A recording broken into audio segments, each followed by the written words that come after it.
Good morning, students. So, finally, on states of matter, lecture number 3, and today's topic is Gay-Lussac's law. तो gaseous loss के अंदर हम लोग बात कर चुके थे इससे प्रीवियस वीडियोस में, Boyle's law and Charles law. ठीक है, तो आज बात जो करेंगे that will be Gay-Lussac's law. ठीक है, तो देखिए Gay-Lussac's लॉ क्या बोलता है. देखो सबसे पहले एक बेसिक सी डेफिनेशन लेते हैं. According to Gay-Lussac's law, if volume remain constant, student अगर वॉल्यूम क्या हो जाएगा, कांस्टेंट हो जाएगा, तो pressure of a given mass of gas is directly proportional to temperature, absolute temperature. ठीक है, ये तो आपके याद करने के लिए है कि प्रेशर जो है वो डायरेक्टली प्रोपोर्शनल टू क्या है, मतलब absolute temperature in kelvin. But इसका जो एक्चुअल डेफिनेशन है जो हम लोगों ने चार्ल्स लॉ के अकॉर्डिंग किया था, जो -273 पे हम लोगों ने लिया था temperature, according to that if volume remain constant, अगर हम वॉल्यूम को क्या कर दें, कांस्टेंट कर दें, the pressure of given mass of gas, चलो मैं लिख देता हूं, if volume remain constant, note करें definition, if volume remain constant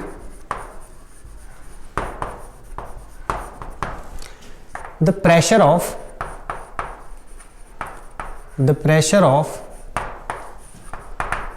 given mass of a gas,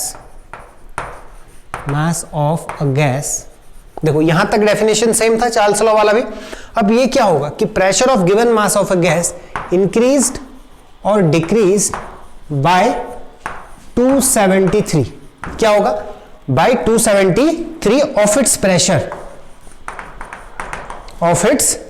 pressure at 0 degree Celsius, of its pressure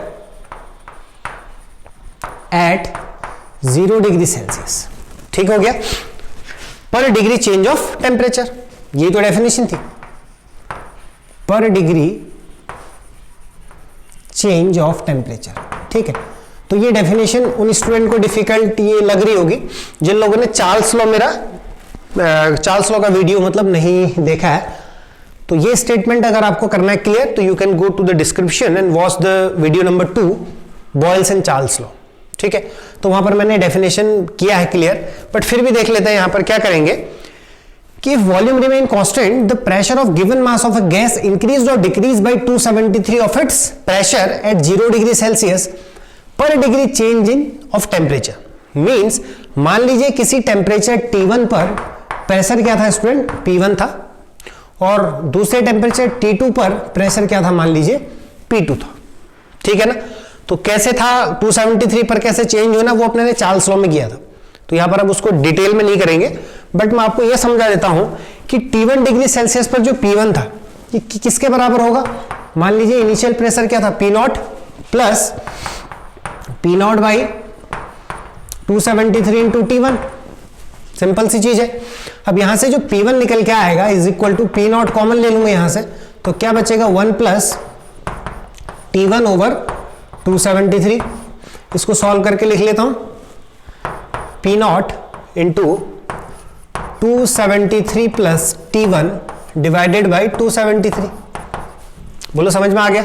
तो चार्ल्स लॉ पढ़ लें तो कैसे होना है 273, वो मैंने ये बताया था. जैसे वहां पर वॉल्यूम था, यहां पर क्या है, प्रेशर. तो 273 केल्विन पर डिग्री सेल्सियस पर प्रेशर भी क्या होगा, 0 आएगा. V0 माइनस V0 आया था, इधर P0 माइनस P0 आएगा. सिंपल सी चीज है. तो दिस इज आवर P1. ठीक है, तो सिमिलरली T2 टेम्परेचर पर स्टूडेंट जो प्रेशर था वो P2 था. तो उस केस में क्या होगा, देखिएगा उस केस में जो हमारा बनेगा P2 इज इक्वल टू क्या हो जाएगा, बोलिए, P0 इंटू 1 प्लस टेम्परेचर मान लीजिए T2 है, तो T2, चलो इसको पूरा ही ये लिख लेते हैं, P0 plus P0 by 273 into temperature क्या हो गया, T2 हो गया. ठीक है, अब देखिए यहां से P2 निकाल लेते हैं. P2 is equal to P0 अगर मैं कॉमन ले लूं तो क्या बचेगा, 1 प्लस T2 डिवाइडेड बाई 273. बोलो ये बचेगा. इसको सिंप्लीफाई करके लिख ले तो that will be P0 into 273 plus T2 divided by 273. बोलिए क्लियर है यहां तक.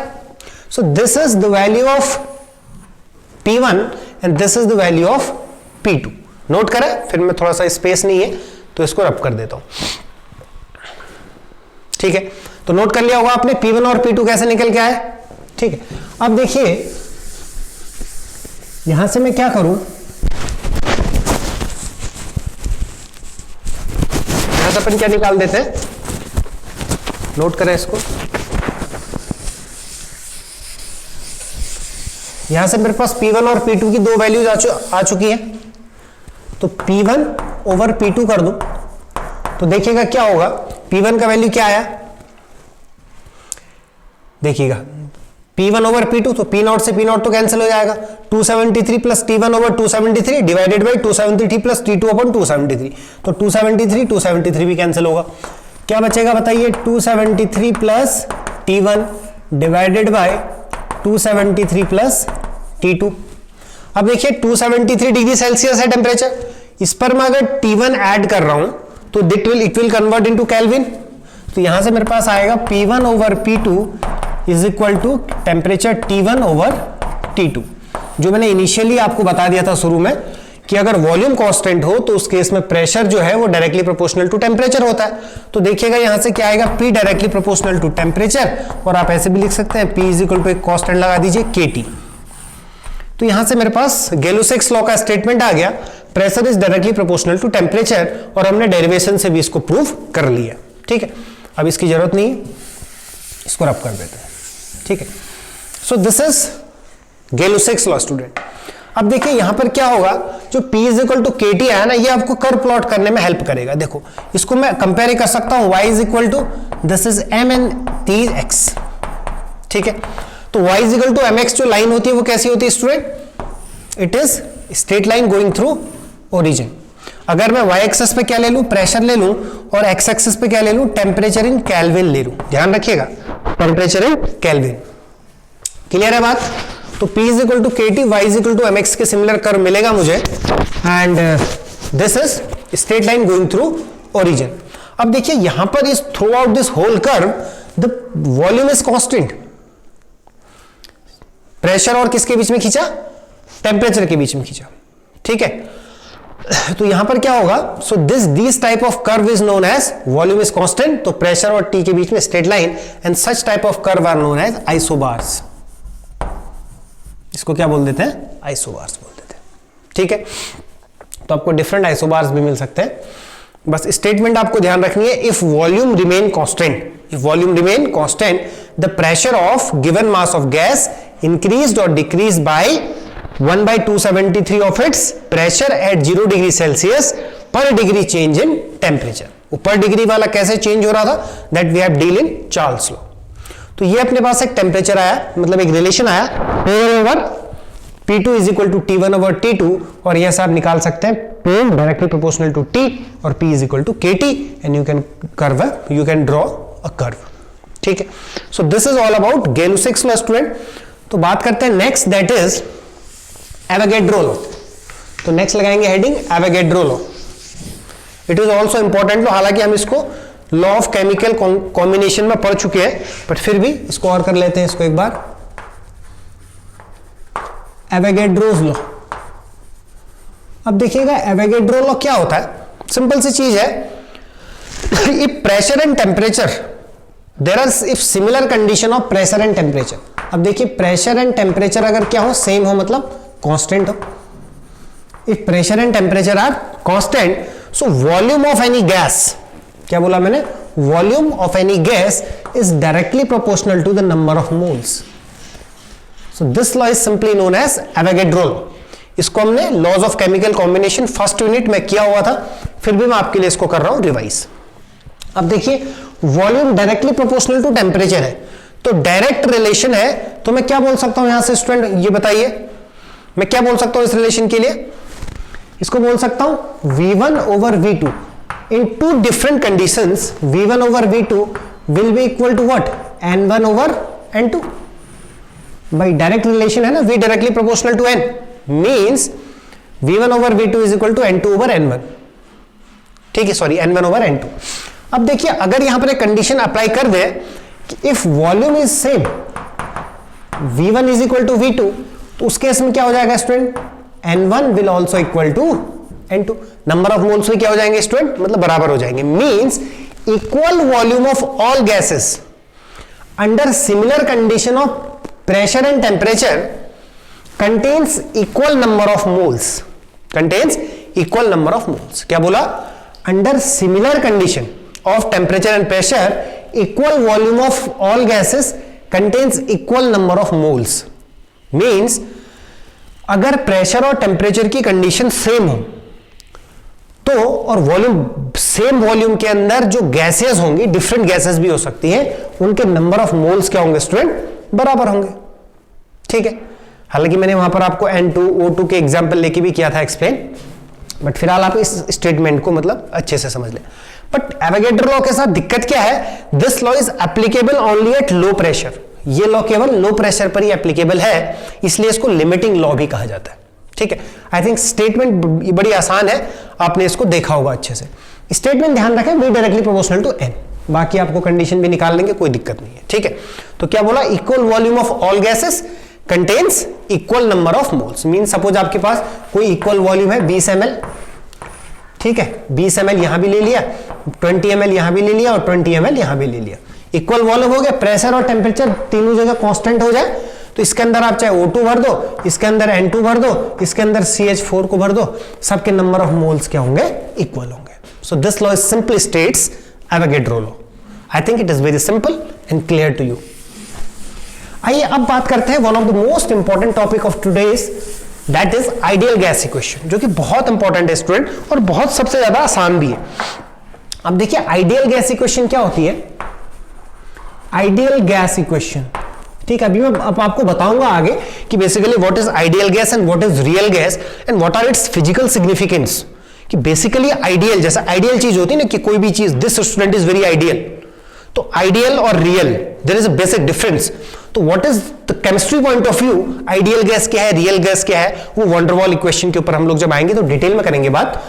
फिलहाल देखते हैं आइडियल गैस इक्वेशन क्या होती है स्टूडेंट। तो आइडियल गैस इक्वेशन प्रूफ करने के लिए मैं पहले इसको लिख देता हूं। Ideal gas equation is PV is equal to nRT। Okay, तो ये हमको प्रूफ करनी है। तो from the different gaseous laws, हम लोगों ने पढ़ चुके हैं Boyle's law, Charles law, Avogadro law, Galileo law, सारे लॉज को कंबाइन कर लें तो अपने पास क्या मिल जाती है? Ideal gas equation. कैसे मिलती है देखिएगा। पहला बॉयल्स लॉ हमको बोलता है pressure is inversely proportional to volume, तो मैं इसको ऐसे लिख लूं, volume is inversely proportional to pressure. This is from Boyle's law. ठीक हो गया। अब मैं लिख सकता हूं चार्ल्स लॉ के according volume is directly proportional to temperature. Charles law आपने अच्छे से मतलब पढ़ा हुआ है। तीसरा अभी पढ़ा था हमने, कौन सा लॉ? Avogadro law. वो क्या बोलता है कि volume of gas, equal volume of gases contains equal number of moles. ठीक है, तीनों को।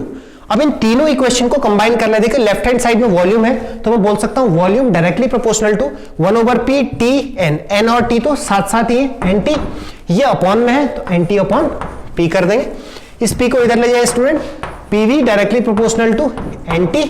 अब यहां से क्या करिए, PV इस प्रोपोर्शनलिटी के साइन को हटाइए, यहां पर एक कांस्टेंट लगा दीजिए R और यहां पर क्या लिख दीजिए, PV is equal to R NT। देखिए इक्वेशन आ गई, PV is equal to N को आगे ले आते हैं nRT।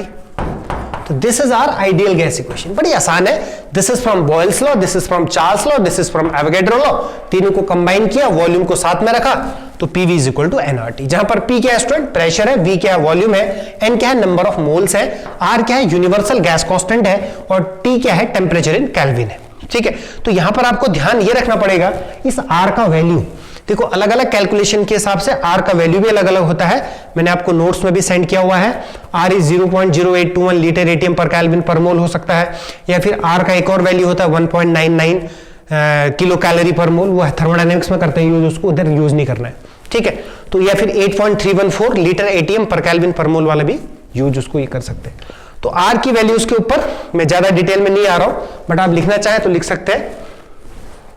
R का वैल्यू होता है 8.314, ठीक है, 8.314 जूल पर केल्विन पर मोल होता है एक वैल्यू। ठीक है, दूसरा कौन सा होता है R का वैल्यू? 0.0821 लीटर एटीएम पर केल्विन पर मोल। ठीक है, ये दो वैल्यूज होती हैं R की, तो हिसाब से यूज ये कर लेंगे। जूल में चाहिए, जो प्रेशर होगा एटीएम में चाहिए तो ये वाला यूज ये करेंगे, जूल पर केल्विन, मतलब टेम्परेचर तो केल्विन में यूज करना अपने को, तो इधर आपका एटीएम है, इधर जूल है, तो वो समझ जाएंगे आप कि अगर आपको प्रेशर पास्कल में दिया है means 10 to the power 5 pascal 180 है, मैं आपको यूनिट्स भी मतलब बता चुका हूं। तो इस तरीके से हम दोनों वैल्यू को अपना अपना जहां पर हमको जो वैल्यू यूज होगी वो कर लेंगे यूज। तो इस इक्वेशन को हम डिफरेंट न्यूमेरिकल वैल्यूज को यूज करने में या न्यूमेरिकल अप्रोच को यूज करने में, ये सॉल्व करने में लेंगे। This is an ideal gas equation, PV is equal to nRT. अब आइए देखो यहां पर क्या होता है, relation between density and molar mass. इसी इक्वेशन में एक इंपॉर्टेंट फैक्टर आ जाता है, उस पर कई बार आपको क्वेश्चन देखने को मिल सकता है। इसको नोट करें, आगे चलते हैं। देखिएगा अब हम यहां से आइडियल गैस इक्वेशन तो पढ़ चुके हैं, that is PV is equal to NRT. देखिएगा student, PV is equal to NRT, ठीक है। अब यहां से हम लोग क्या देख रहे हैं, relation between density and molar mass. क्या देख रहे हैं, we are talking about relation between density and molar mass. देखो कई बार आपको यहां से डायरेक्ट क्वेश्चन मिल जाता है बोर्ड एग्जाम्स में, तो कंफ्यूज नहीं होना है, बहुत आसान सी चीज है डेंसिटी एंड मोलर मास के ऊपर। देखो इक्वेशन क्या थी हमारे पास, PV is equal to student NRT. सारे टर्म का मीनिंग आपको समझ में आ चुका है। N is the number of moles, n is the number of moles. तो मैं बोल रहा हूं कि at constant temperature density of a gas is directly proportional to its pressure, ठीक है। तो कांस्टेंट प्रेशर, अगर प्रेशर कांस्टेंट हो जाए, चलो इसको समझेंगे अभी। अब हम इस इक्वेशन में क्या कर रहे हैं, पीवी इज इक्वल टू, देखिएगा this is n, n is the number of moles. कैसे निकालते हैं, नंबर ऑफ मोल्स निकालने का फॉर्मूला होता है given mass divided by molar mass. बोलो होता है, इसको एन की जगह में क्या यूज ये कर रहा हूं, गिवन मास बोल देता हूं स्मॉल एम है, डिवाइडेड बाय मोलर मास बोल देता हूं कैपिटल एम। इस एन की जगह मैंने एम बाय एम लिख दिया। बाकी चीज देखिएगा आरटी हो गया। अगर मैं यहां से प्रेशर निकाल लूं, चलो इसको ऐसे ही कर लेते हैं, पहले प्रेशर ही निकाल लेते हैं, ठीक है। देखिएगा यहां से प्रेशर क्या हो जाएगा, pressure is equal to nRT divided by volume, ठीक है। अब देखिएगा एन की जगह मैं रख रहा हूं given mass over molar mass. ध्यान से समझेंगे, pressure is equal to given mass, n की जगह लिख देता हूं small m divided by capital M. Given mass over molar mass, ये small n number of moles को लिखा, इसको लिख देते हैं आरटी, इसको लिख देते हैं वी, ऊपर है, ठीक है। अब ध्यान से देखेंगे कि यहां पर क्या होता है, मास ओवर वॉल्यूम। आप जानते हैं mass over volume is equal to density होता है, density is equal to mass over volume.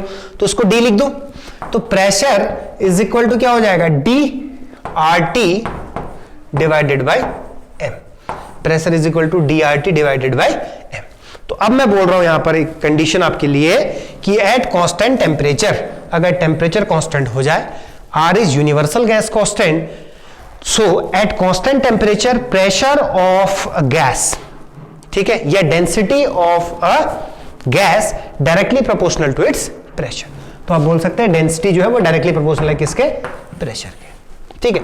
तो इसी क्वेश्चन पे कई बार छोटे छोटे क्वेश्चंस पूछ देता है, क्योंकि यहां पर आपका मोलर कॉन्सेप्ट, मोल का कॉन्सेप्ट भी आ जाता है कि आपको मोल्स निकालना आना चाहिए, गिवन मास ओवर मोलर मास। आपको आइडियल गैस इक्वेशन भी आनी चाहिए और आपको इस तरीके से कैलकुलेट करके पूछ सकता है। बट रिगार्ड ध्यान रखिएगा, टेम्परेचर अपने को काहे में लेना है, केल्विन में लेना है। So this is basically all the gaseous laws with ideal gas equation. I hope this short video is very useful to you. तो आप यहां तक न्यूमेरिकल क्वेश्चंस में करिए approach from your NCERT book. तो मिलते हैं नेक्स्ट वीडियो में कुछ kinetic theories, kinetic theory approach के साथ गैसेस की, उसके कुछ डिफरेंट प्रॉपर्टीज ऑफ गैसेस। तो till then, thank you and have a nice day.